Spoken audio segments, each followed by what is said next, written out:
We remain steadfast in our commitment in delivering local news that matters. Stories that inspire. Enriching the lives of Filipinos in the Philippines and across the globe. This is your GMA Regional TV. Buong puso para sa Pilipino.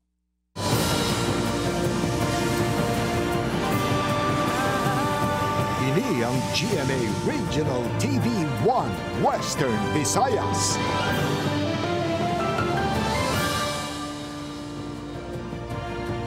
Mayong hapon, ini ang 1 Western Visayas, masaligan sa saransang kamatuoran kagula sang ginadampigan. Ako si Jethro Charlatan, live sa GMA Iloilo Station.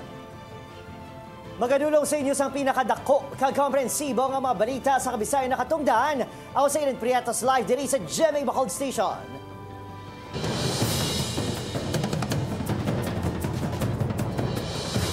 Mga kapuso, pila ka mga mangunguma nagdesisyon nga hindi na magtanom sang palay bangon sang kabalaka sa supply sang tubig. Presyo sang bugas sa mga merkado sa Iloilo nagsaka sang piso kada kilo. Samtama kapuso, pila naman ka mga supplier nagalimita sa pag-deliver sang bugas bangod sang paggamay sang supply. Nakatutok, Zen Kilantang Sasa. Ginbulad ni Tatay Gregorio ang 80 sinikasakos sang humay nga ginani sang tinalikdan nga semana diri sa Pavia. Bangod sang kabalaka sa mangin epekto sang El Nino kag sa supply sang tubig sa talamnan, nagdesisyon ini nga hindi anay magtanom sang palay sa third cropping. Ilabi pa nga layo ang talamnan sa irigasyon. Wala nga lang kita mo. Nga tayaw? Yung kwan ng tubig, ila mo ang kwan mo. Subong daw pigado na ganito tubig. Nuli na po tubig ibang tao.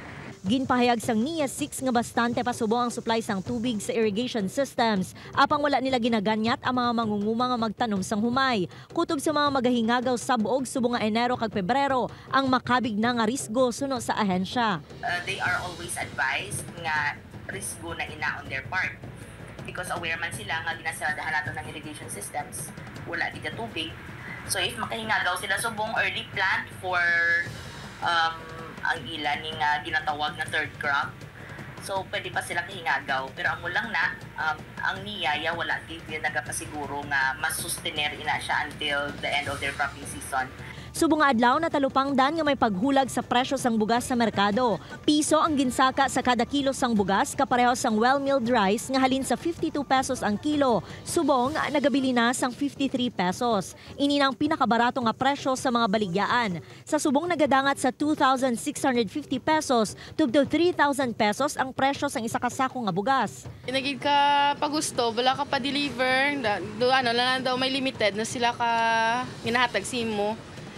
Para makaabilan sa tanan. Nagsaka, nagtaga pa pa-deliver, gasaka, yung piso. Sunod sa mga supplier, pigado ang patubas, rason nga ilisipon na lang ang ila gina-deliver sa ilang mga customer. Ito, subong mo na lang niyo. Tag-walo-walo na lang, tag 20-20 pero. Ginapaabot pa nga magamahal ang presyo sang bugas, ilabi na nga padayon ang pagsaka sang presyo sang abono kag pestisidyo. Dugang pa ang magamay nga ani sa second cropping. Upod kay Cirilo Randuque, Zen Kilantang Sasa, 1 Western Visayas. Mapugsaw pila naman ka mga alkalde sa probinsya sa Negros Occidental, ginapahayag pabor sa charter change. Chacha, signature campaign ginkompermar sa pila ka mga mayor. Nakatutok Aileen Pedreso. 15 sa 32 ka alkalde sa Negros Occidental ang ginapahayag pabor sa ginaduso nga charter change o konsyatsa. Ini ang ginkumpirma ni Victorias City Mayor Javi Benitez, presidente sa Association of Chief Executives ng probinsya, pagkatapos ng ginpatigay ng pagsinapos sa mga alkalde ng probinsya. Sino kay Benitez, tunga sa mga ini ang suportado ang local and economic provisions ng Chacha. Gin-survey ko the other day sa mga mayors kung in favor sila on this charter change. Again, majority okay sa charter change. Ginkumpirma man ni Benitez nga may pila ka LGU sa probinsya ang may na-monitor nga mga grupo nga nagalibot sa mga barangay para sa signature campaign. Isa diri ang Cadiz City. Actually, hindi na paigalisin siya di sa ako. Initiate siya sa People's Initiative. Let's have consensus. Anong gusto sa mga tao? Consensus sa mga eksperto. Kung economic provision naman ang pag-istoryahan, Pabor naman diri ang amay isang probinsya. There's always been a call for charter change. Kung amo na lang istoryahan ta, okay kita sila. Upod Kerouel Bangoy, Eileen Pedres, 1 Western Visayas. Samtang COMELEC Iloilo nakabaton sa signature sheets halin sa mga banwa sa 1st District para sa People's Initiative. Iloilo City Loan District nagpabutyag man nga magapasa sang signature sheets suno sa COMELEC. Inianggin tutukan ni Kim Salinas. Kapin 54,000 ka mga perba ang nabaton sang COMELEC Iloilo gikan sa mga kabanwahanan sa 1st Distrito para sa People's Initiative sa tuyo nga maamiandahan ang konstitusyon. Nagpasa ang San Joaquin sa masobra 10,000 ka mga pirma, samtang ang Oton, Miag-aw kag Tigbawan ang may masobra 9,000. Nagpasa man ang Banwa sang Gimbal, Igbaras kag Tubungan. May dugang man nga 37 ka pirma halin sa 3rd Distrito gikan sa Banwa sang Cabatuan. Suno sa election supervisor sang probinsya sang Iloilo, matapos maisip ang pirma sa signature sheets, ginahatagan nila sang certificate ang mga munisipalidad. Ang certificate nga ini nga gina-issue sang aton nga mga election officers sa kada banwa, no, i-gather ini sang aton nga mga proponent for People's Initiative kag i-attach nila ini sa ila nga petition for charter change, no, kag isumiter ini, i-file nila ini of course sa Commission on Elections and Bank. Sa subong suno kay Laison, wala pa sila sa estado sa paghiwalo kung balido ang ginpasa nga mga pirma. Ang allegations sa genuineness sang signatures nga ginasumiter sa aton will be of course determined later, no. The Commission and Bank of course will initially hear ang ilang petition kag of course it will subsequently order, no. We will be ordered by the Commission and Bank of course to undertake ang ginatawag naton nga verification na sang signatures. Sa idalom sa Republic Act No. 6735 o kon the Initiative and Referendum Act, kapin 12% sang tanan nga rehistrado nga botante ang magpirma sang petisyon sa pag-amend sang konstitusyon. Kapin 3% sang tanan nga rehistrado nga botante sa Legislative District ang dapat na representar sa petisyon. Nagpabutyag man suno sa COMELEC ang Loan District sang Iloilo City nga magpasa sang signature sheets subong nga semana sa pagduso man sang charter change. Madumduman nga may mga impormasyon nga may mga barangay sa syudad kag probinsya sang Iloilo nga nagapalibot sang papel nga nagahingyo sa pamuluyo nga magpirma kabaylo sang kwarta o kon pasalig nga ayuda. Upod Kermel Porquia, Kim Salinas, 1 Western Visayas. Health authorities liwat nga nagapahanumdom sa pagdumili sang pagbaligya sang e-cigarettes sa mga menor de edad. Pila ka vape shop naga-require nga magpresenta sang ID ang mga bumalakal. Ini ang gintutukan ni Zen Kilantang sa live sa Pavia Iloilo. Zen?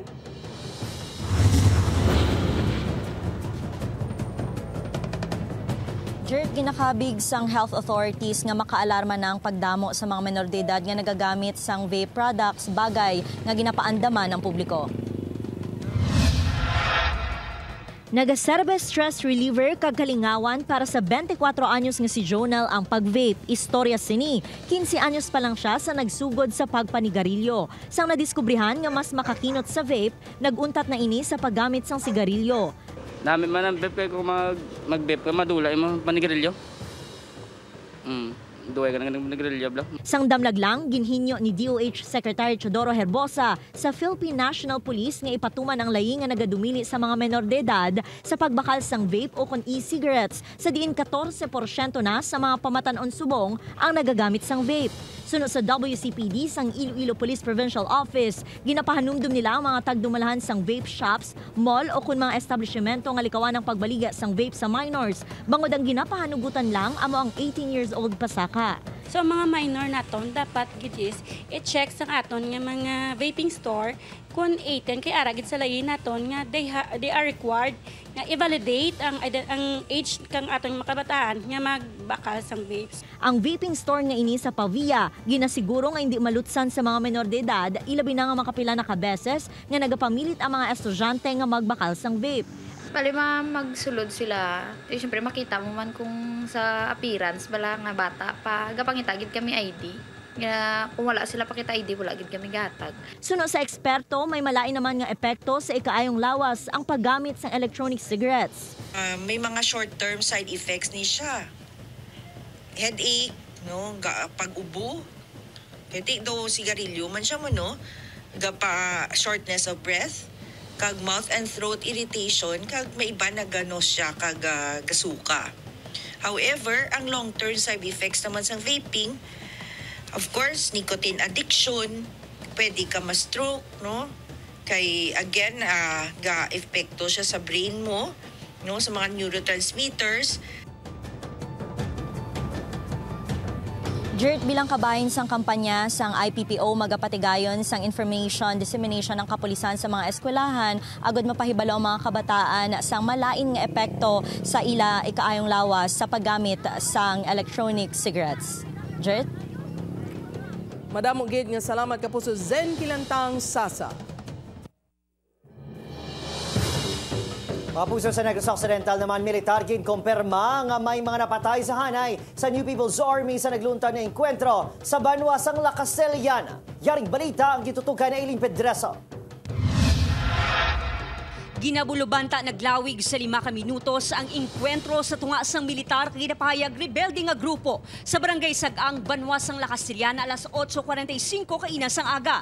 Sunod sa militar, nakabato ng mga inisang impormasyon nga may mga presensya sang rebelde nga grupo sa lugar. Rason nga nagresponde ang mga katapos sang 60-second IB kag nakaenkwentro ang armado nga grupo. Presence, no, sa mga armado nga nagapangayo-ngayo sa mga pagkaon, no, sa nagapang-extort, no, sa contribution sa mga tao dira sa may barangay Sagang. Na-recover ang isa kasahi isang high-powered firearm, mga dokumento, kag iban pa nga pagkabutang nga ginapanig-iyahan sang rebelde nga grupo.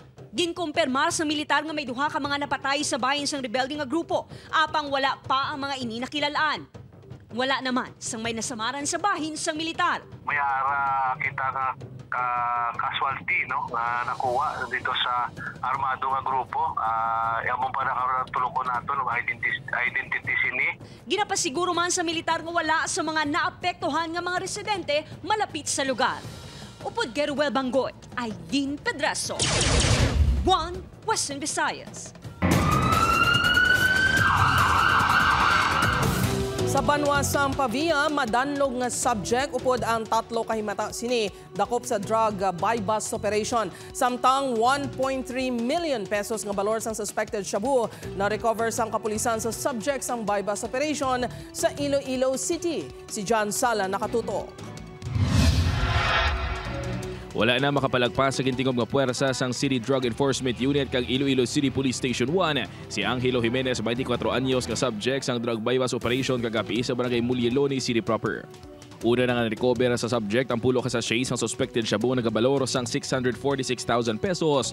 Kag sang ginserbihan naman sang search warrant nakuha sa kwarto sini ang isa ka armas kag dugang pa nga 100 grams ang ginapasuni shabu nga nagabalor naman sang 680,000 pesos. Santo sa impormasyon sa kapulisan, kahapon lang gid nag-abot ang supply sang subject. Actually, ang iyagin niya source nga una nga si Almores nga inoperate ng Pidia. So, dako gitman na sila. Nabayo man lang na sa unang-una si Angelo. But later, wala na si Almores, si Ipuan sang Pidia. So, siya rin nagulos. Dugang pa ni Jimeno, nga isa sa pagpanghangkat sa ila subong nga kung madakpan gani ang lider, gilayon nga nagabulos ang ila mga tinawo sa pagpadayon sang iligal nga transaksyon. Samtang nangin madanlog man sang 3 ka beses apang sa ika-4 nga operasyon tigayon nga nadakpan sa Pavia Municipal Police Station si alias Alan upod ang iya utod pakaisa kag hinablo sa drug buy-bust operation sa barangay Balabag, Pavia. Suno kay Major Dadji de Lima sa Bakaw Mandurriao ginakuha sang suspek ang iya supply kag nagabaligya sang droga sa iya karinderya sa mga banwa. According sa aton nga informant, no, na gina-front niya ining karinderya kag ang mga nagabakal dira lang nagakadto sa may karinderya kay dito magbakal. Mga nag-transaction sa iya kay wala man siya nagabaligya kung hindi niya suod kag hindi niya kilala. Base man sa monitoring sang kapulisan, nagabaligya man ini sa banwa sang duwenya sa din ini Tubandok. Nakuha sa ila ang isa ka bulto sang suspected shabu nagabalor sang masobra 500,000 pesos. Upod kay Hans Desierto, John Sala, One Western Visayas. O hingagaw apply, masobra 12,000 ka mga obrang maghimo ma-applyan sa job fair sang Peso Iloilo City sa Palabuton ngayon Enero 19 sa isa ka mall sa Iloilo City proper. Sunod sa Peso Iloilo City, maghimo makadala ang mga aplikante sang duha ka kopya sa ilang resume. 109 tanan ka mga employers salin sa lokal kag overseas ang magapasakop sa mga job fair. Bukas ini para sa tanan bangod magabaton man sa senior citizens pati man persons with disabilities. Ang job fair mga kapuso ang tuigan nga aktibidad bilang kabahin sang Dinagang Festival agud makahatag sang duga nga obra. May help desk man ipahamtang sa lugar nga magaburig sa mga aplikante kag first time job seekers. 16 ka pedestrian screening areas ipahamtang para sa mga aktibidad sa Dinagyang Festival 2024. Napulo ka adlaw nga gun ban umpisa January 19 ipatuman sang kapulisan. Ini ang gintutukan ni Zen Kilantang Sasa. Mapatuman sang pulo ka adlaw nga gun ban ng Iloilo City Police Office halin January 19 alas 12:01 sang kaagahon tubtob January 29 alas 11:59 sang gabi. Temporaryo nga suspendihon ang permit to transport and carry firearms outside residence sa tion sang Dinagyang Festival. Ang gun ban ang ipatuman sa mga festival venues, mga prosesyon kag iban pang aktibidad. Magkooperar sa security measures nga i-implement sang aton kapulisan, no? There is particularly ang security measures nga implement sang ICPO para mangin matawhay wala sang sablag nga maangkon kag aton pagid nga maipabugal nga ang Dinagyang Festival sa Iloilo City matawhay. Samtang magapahamtang naman sang 16 ka pedestrian screening areas ang kapulisan sa mga entrance sa mga activity areas. Mismo ang Iloilo City Mobile Force Battalion ang magachikyar sa mga magasulod nga mga bisita kag turista. Pagakumpis karon naman sang kapulisan ang mga ginadumilian nga pagkabutang kapareho sa mga patalom, armas kag mga hinangiban. Mga food fest area pakadto sa mga judging area. Ang purpose ini para i-screen naton ang mga bisita naton diri, i-check naton kung may mga dala silang mga prohibited objects. Upod kay Cirilo Randuque, Zen Kilantang Sasa, One Western Visayas. Bacolod City LGU2 balikan ang Joint Venture Agreement JVA kag kontrata sa tungasang Basiwa kag Prime Water. Alkalde ginsita ang water district sa makapatan sini nga solusyonan ang problema sa tubig sa Bacolod. Samtang masobra 6 million liters ang tubig nagakauyang bangod sa leakage. Yaring balita ang atong gintutukan. Pinagi sa online reklamo system ni Bacolod City Mayor Albi Benitez, nagbinahang reklamo batok sa pigaw nga serbisyo sang Prime Water sa Bacolod City.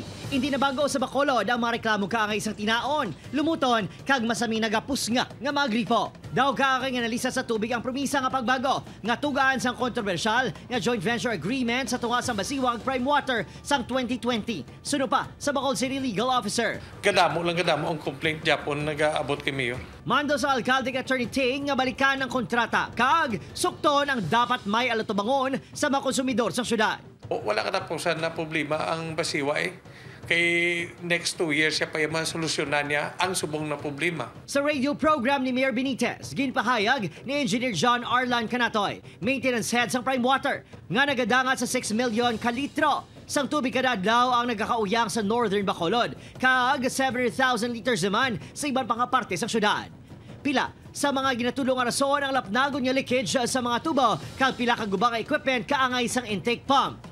75 million liters per day ang ginasupply sang Prime Water. Kulang pa sang 20 million kilitro nga kinahanglanon sa mga konsumidor butang. Nga sa iban nga lugar, tag-4 ka oras lang ang tubod sang tubig. Ang iban, kagahon lang nagakaabtan sa supply. Sa Barangay Sumag, wala unta taugtas ang senior citizen nga si Ver bangod sa Malawi gitiyon, nagabaton ini isang bill apang wala may nagatubod nga tubig sa gripo kun adlaw. Masami, alauna, tubtob las 4 sa kagahon lang ang ila rasyon. Inagwanta na lang namon. Araw, wala tubig. Araw siya. Kung isa tumahuya ka naman sa akin, kapangayos, tupad balay mo. Di ko may kwarta ka, di pasagob ka Si Gilbert naman, 5 na kabulangan nga ginaugtasan ang pigaw nga rasyon sang tubig. Siya, kag ang mga kaingod sini, kanya-kanya natasok, agud may makuhaan sang tubig. Kayos lang man makontak ka sila, kaya wala man sino ma-entertain sa emo yan. Maluwas ang kulang sang supply, nagapadayon man ang reklamo sa tinaon nga tubig.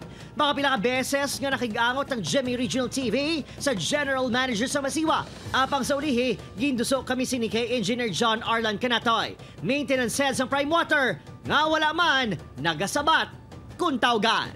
Upod, Kiril Casilio, Adrian Priatos, Western Visayas.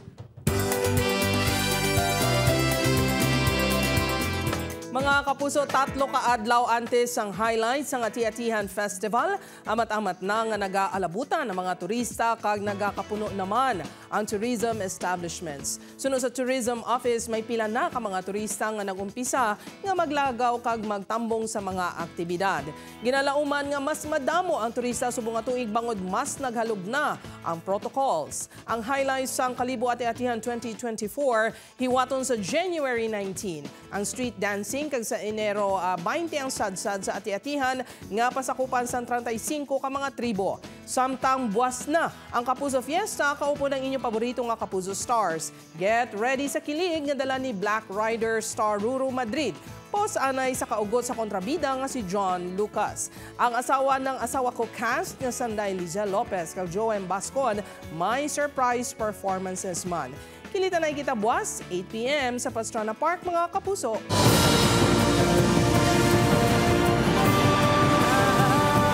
Ini ang GMA Regional TV 1 Western Visayas.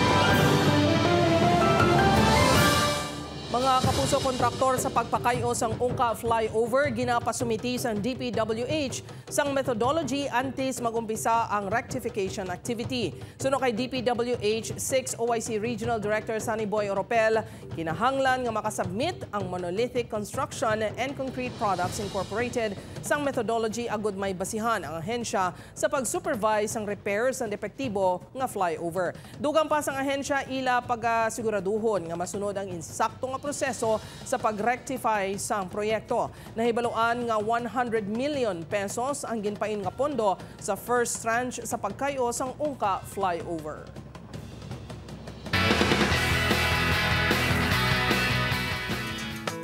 Kapuso, all out ng training sa new generation of Sangres para sa ginabantayan niya Kapuso Epic Series Encantadia Chronicles Sangre. Apang sa tunga sini, nagpahanumdum naman ang GMA Entertainment Group o GMA Entertainment Group.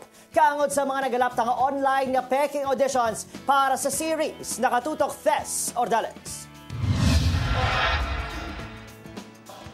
Sangre Mode On sa ni Bianca Umali, Kelvin Miranda, kag Faith De Silva, nga back to wushu training bilang pagpanghanda sa upcoming Kapuso Epic Series ng Encantadia Chronicles Sangre. Last year pa kuno nila ginumpisahan na nagkalain-lain nga training sa himuon nga fight scenes. Masaya kasi may bond din siya for all of us. Kasi tulad nito, pare-parehas kaming na-challenge, pare-parehas kaming pinagtutuunan namin ng pansin yung bawat move. And I think it makes the connection better. Iba talaga pala yung feeling ng wushu. Kasi the way na i-extend mo yung body mo with control and power at the same time. Kailangan talaga, yung galaw broad. So yung wushu na movement, parang yun yung nababagay na stance para sa aming mga sangre. Kaupod nila nga nag-train ang iban pa nga mga cast sa Shuvi at Rata. Kag Bianca Manalo nga bago lang nagabot halin sa bakasyon. Ibang klase yung fight training, yung talagang Team Philippines yung nagtitrain sa amin, di ba? So nakaka-proud. Kaangot sa upcoming Kapuso Epic Series, nagpaandam ang cast kag production sa ginaligar na galapta nga post sa social media nga open auditions para sa show. Sa ila, opisyal nga pahayagi na kundinaris ang GMA Network Group ang yara sa likod sa nagalapta nga fake audition sa Encantadia Chronicles Sangre. Hindi otorisado nga gingamit sa mga ginalagar scammer ang ngalan sa GMA Network para makatipon sa kwarta o kung mga laragway. Ginapanabot sini sa publiko nga wala sang ginapatigayon nga audition para sa serye. Kagang anuman nga official announcement na magagikan lang sa mga official social media account sa GMA. Napakarami po ang nabibiktima ng mga posts na ito, ng mga fake news na ito tungkol sa aming open auditions. Sana po maging mas maingat po tayo, wag po tayo agad-agad magbibigay ng personal information, wag po tayo agad-agad kakagat sa mga sinasabi nila at wag tayo pupunta kung saan-saan. Samtang sino kay Bianca, road to recovery na ang boyfriend nga si Ruru Madrid nga ginupdan sini sa ospital sang weekend. He is currently resting because he was advised by his doctor to rest. But rest assured, everything is okay with Ru. Kailangan lang niya talagang huwag gumalaw at huwag mag-isip. Ibigay mo na ni Sandra Yes, kay Black Rider. Thus or Dalit. 1 Western Visayas.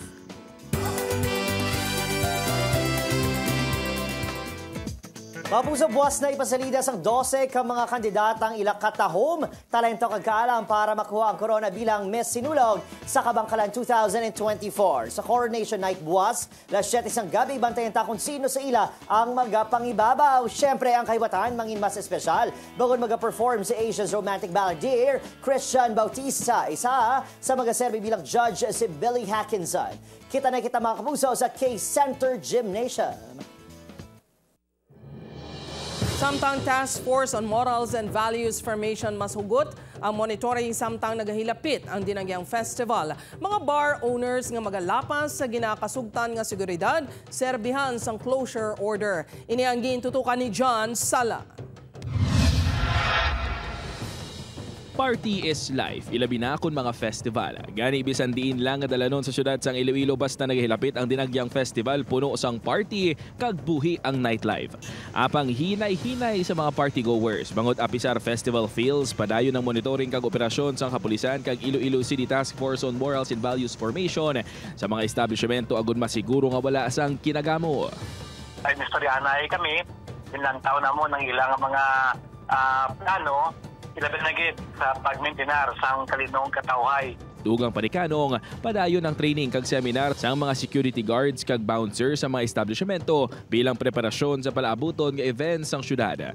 Hindi man magduwa-duwang task force nga i-rekomendar nga kuhaan sang business permit ang mga establishmento nga magalapas sa ila nakasugtan ilabi na sa seguridad sa mga customers. Klaro na to na upod sa atong kapulisan kay Sir Campbell nga atol niya strictohon gid lalo na gid ining mga away-away sa sulod, mga hinubog. Maluwas ini, hugot man nga iga-implementar ang curfew for minors. Upod kay Hans Disherto, John Sala. 1 Western Visayas.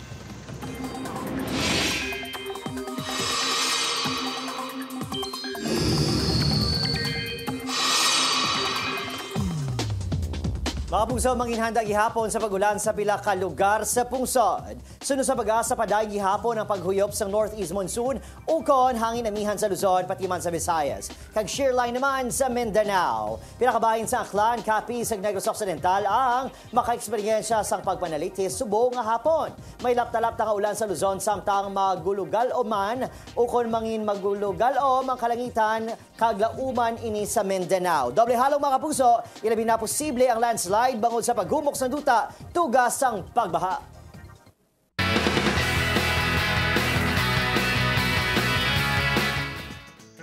Isa ka Ilongga si Maria Makiling sa afternoon series nga Makiling. Ini among beauty queen turned actress nga si Rabia Mateo. Dream come true para kay Rabia nga maging diwata, bangod bata pa lang kuno ini handom na niya. Ang istorya sang Makiling nga pamilyar man kuno kay Biang, bangod sa Calamba, Laguna man siya nagdako sadto. Bantayan mga kapuso si Rabia Mateo bilang Maria Makiling 4 p.m. sa afternoon prime. Complexity of Life, ang leksyon nga luyag ipalabot sang asawa ng asawa ko sa viewers. Ini ang sino sa isa sa mga bida sining si Jasmine Curtis Smith. Hindi kuno typical nga love triangle lang nga masaksihan sa serye, kundi sakripisyo para sa mga pinalangga sa kabuhi. Bantayan mga kapuso, kada 9:35 ang asawa ng asawa ko pagkatapos ng Love Die Repeat. Padayon nga nag-trend online ang episode ng Love Die Repeat. Na-excite syempre ang viewers sa pagbalik ni Ultimate Star Jeneline Mercado sa series. Nag-trend sang January 15 sa X ang pilot episode pa lang asang serye nga may hashtag Love Die Repeat pilot nga may masobra 8,000 tweets. Bantayan mga kapuso kada 8:50 p.m. ang Love Die Repeat sa GMA Prime. Samtang yari naman ang mga eksena nga nimo dapat mamiss sa Black Rider. Si Elias kag Rafael magabuligay na para makuha ang hustisya sa Palanga Massacre. Si Pretty may bago na naman nga kaaway sa Barangay Palanga. Ina kagiban pa nga mas maaksyon nga eksena bantayan sa Black Rider sa GMA Telebabad pagkatapos ang 24 oras.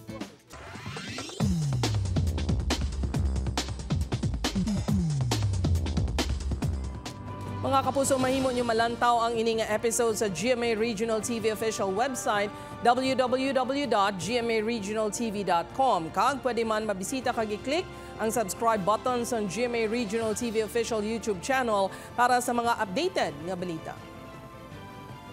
Sa aton mga kapuso diri sa Western Visayas kag subong man sa aton mga kapuso abroad. Madamo ginya salamat sa pagtutok.